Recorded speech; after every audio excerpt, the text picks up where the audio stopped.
प्यारे बच्चों, आप सभी को मेरा प्यार भरा नमस्कार। आइए आज हम स्वर्णिम हिंदी व्याकरण के भाग 5 का पठन पाठन करते हैं। प्यारे बच्चों, आप सभी को मेरा प्यार भरा नमस्कार। आइए आज हम पाठ 11 यानी कि क्रिया का पठन पाठन करते हैं। इन चित्रों को देखिए और इनके नीचे लिखे वाक्य को ध्यान से पढ़िए। रीना खाना खाती है, पक्षी आकाश में उड़ते हैं, हम पानी पीते हैं, बादल गरज रहे हैं, बालक सो रहा है, रवि फुटबॉल खेल रहा है। ऊपर दिए गए वाक्यों में खाती है, उड़ते हैं, सोता है, तो ये सब क्या दिखा रहे हैं बच्चों? क्या दर्शा रहे हैं कि क्या काम हो रहा है, और इसे ही हम क्रिया कहते हैं। मतलब जो कि कार्य करने का बोध कराता है उसे हम क्रिया शब्द कहते हैं। किसी कार्य के करने या होने का बोध कराने वाले शब्दों को क्रिया कहते हैं। आना, जाना, उठना, बैठना, हंसना, रोना, पढ़ना, धोना, सीना, जीना, मरना आदि शब्द क्रियाएं हैं। धातु, क्रिया के मूल रूप को धातु कहते हैं, जैसे पढ़, जा, खा, गा। तो ये जो शब्द है बच्चों, इन्हें हम धातु कहेंगे। क्रिया का मूल रूप या धातु, किसी भी क्रिया का मूल रूप वह रूप है जिसके और अधिक टुकड़े नहीं किए जा सकते। मतलब हम उसको, यह सबसे छोटी इकाई होगी, मतलब इसको हम और तोड़ नहीं सकते। इसमें कुछ शब्दांश जोड़कर नए क्रियापद बन सकते हैं। सामान्य क्रिया, जैसे क्रिया के मूल रूप अथवा धातु के साथ ना जोड़ने से क्रिया का सामान्य रूप बनता है। जैसे कि पढ़ के साथ आपने ना जोड़ दिया, क्या बन जाएगा? पढ़ना। लिख के साथ आपने ना लगा दिया तो क्या बन जाएगा? लिखना। हंसना, सोना। क्रिया के सभी रूप धातुओं से ही बनते हैं। धातु के बिना क्रिया का कोई रूप नहीं बन सकता। जैसे आ से क्या बनेगा? आया, आई, आए। खा से खाया, खाई, खाए। लिख, लिखा, लिखता, लिखी, लिखे। बैठा, बैठी, बैठूंगा, बैठेगी। चल से चलता, चलती, चलूंगा, चलेंगे आदि।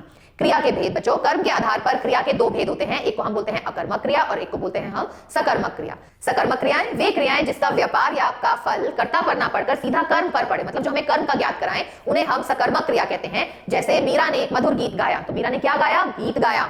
मुझे आम पसंद है, क्या पसंद है? आम पसंद है। स्मृति दूध पीती है, क्या पीती है? दूध पीती है। तो यहाँ पर गाया, पसंद है, पीती है, क्या है? सकर्मक क्रियाएं हैं। इसका फल गीत, आम और दूध पर पड़ता है, जो कि कर्म है। विशेष, कर्म का पता लगाने के लिए क्रिया में हम क्या या किसको लगाकर प्रश्न पूछते हैं। जो शब्द उत्तर में आता है वही कर्म होता है। सकर्मक क्रिया के भेद बच्चों, इसके दो भेद होंगे, एक कर्मक क्रिया और द्विकर्मक क्रिया। जिस सकर्मक क्रिया का केवल एक ही कर्म हो उसे एक कर्मक क्रिया कहते हैं। जैसे सुधीर ने पत्र लिखा, तो कर्म क्या है? पत्र।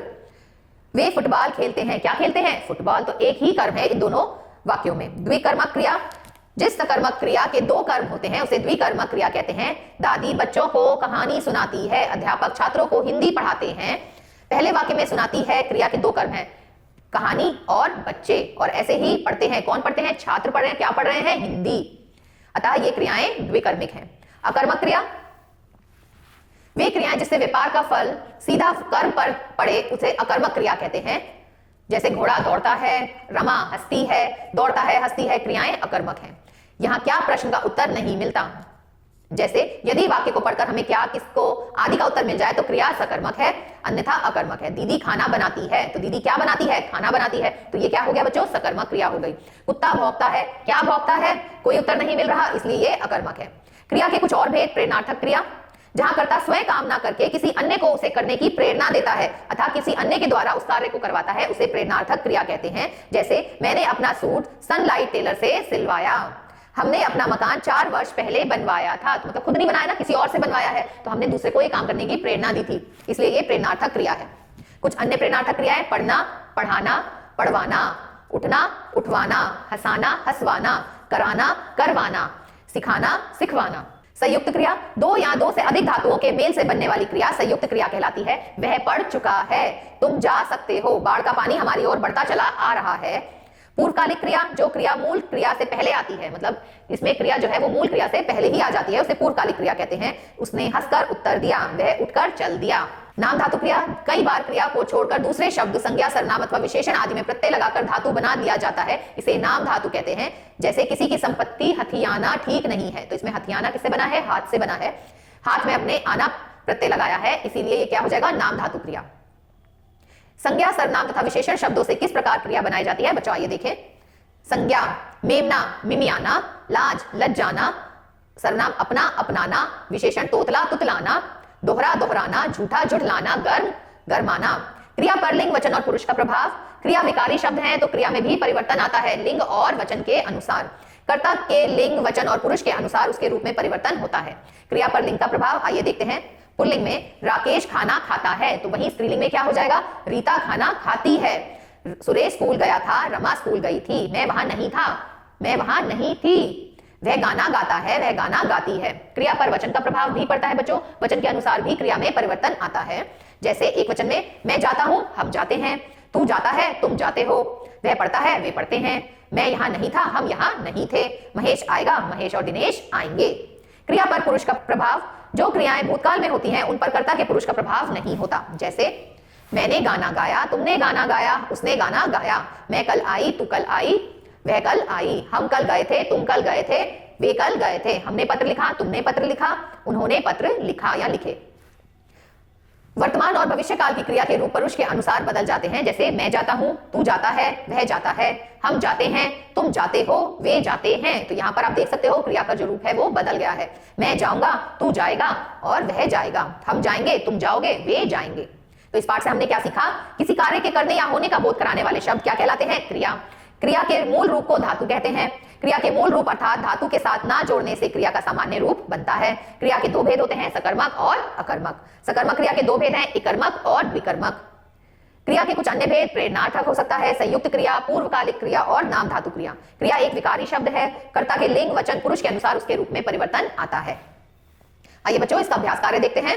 निम्नलिखित वाक्यों से क्रिया छांट कर बताइए कि वह सकर्मक है या अकर्मक। सूर्य पूर्व से निकलता है, तो सूर्य कहां से निकलता है? तो आपकी क्रिया क्या होगी बच्चों? निकलता है। और ये कैसी क्रिया है? पूर्व से निकलता है ना, इसमें हमें उत्तर मिल रहा है, इसलिए ये सकर्मक क्रिया है। बिल्ली चूहे का पीछा कर रही है। बिल्ली किसका पीछा कर रही है? चूहे का पीछा कर रही है। आपकी क्रिया हो गई है। और किसका पीछा कर रही है? चूहे का। तो ये भी सकर्मक है।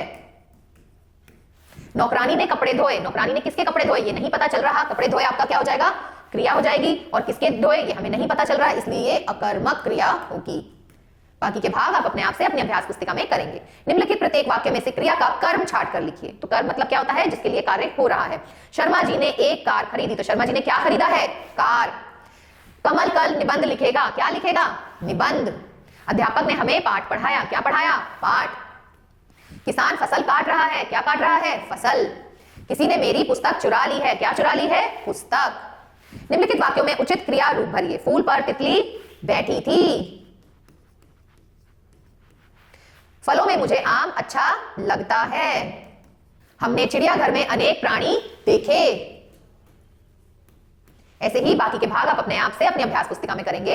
निम्नलिखित वाक्यों में क्रियापद लिखते समय अशुद्धियां हो गई हैं, उन्हें ठीक करके वाक्य को फिर से लिखिए। उसने मुझे बुलाई है। उसने मुझे बुलाया है। पिताजी बाजार गई है। पिताजी बाजार गए हैं। लड़का साइकिल चलाती है। लड़का साइकिल चलाता है। ऐसे ही बाकी के भाग आप अपने आप से अपनी अभ्यास पुस्तिका में करेंगे। सही विकल्प चुनिए। मुझे लीची अच्छी लगती है। तो मुझे क्या अच्छी लगती है? लीची। तो ये कैसी क्रिया है? सकर्मक क्रिया। तुम जा सकते हो। वाक्य में कौन सी क्रिया का भेद है? पूर्वकालिक। निम्न में कौन सा वाक्य सकर्मक का उदाहरण है? रवि को आम पसंद है। बाकी के भाग आप अपने आप से अपनी अभ्यास पुस्तिका में करेंगे। आशा करती हूँ आप सभी को ये पाठ अच्छे से समझ आया होगा। मिलते हैं अगले पाठ में, तब तक के लिए आभार।